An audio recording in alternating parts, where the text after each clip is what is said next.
not getting paid. The president will visit the Texas border on Thursday to see firsthand what he calls a crisis in the region. But do local leaders along the border agree?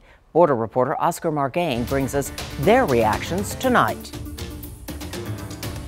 The crisis doesn't affect us except the rhetoric does. Jim Darling is the mayor of a booming border city with over 140,000 residents. He often boasts McAllen as one with the lowest crime rates in the nation. When you put the Army and the National Guard, DPS, etc., it gives an illusion that we're a dangerous area.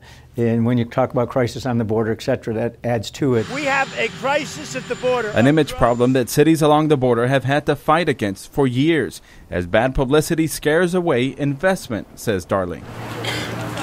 Since 2014, McAllen has become the epicenter for the arrival of hundreds of thousands of Central American families who, instead of evading authorities, they turn themselves in, claiming fear of persecution, many of which get released in the city by immigration agents. While I will tell you I don't think this is an emergency, the argument can be made that we've been in an emergency for decades. Ruben Villarreal, a member of the local Republican Party and the former mayor of nearby Rio Grande City, believes the president has an opportunity to fix the problem at large. I'd love to see the conversation not become about one visit, about one border fence, about one legislation. I want to see comprehensive immigration reform. Both Villarreal and Darling don't believe a $5.7 billion fence is the best approach to border security.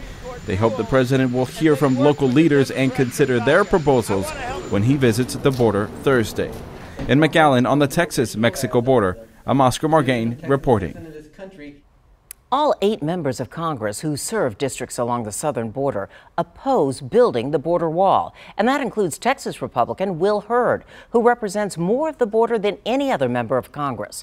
Hurd is pushing for a smart wall instead of a physical wall that would use technology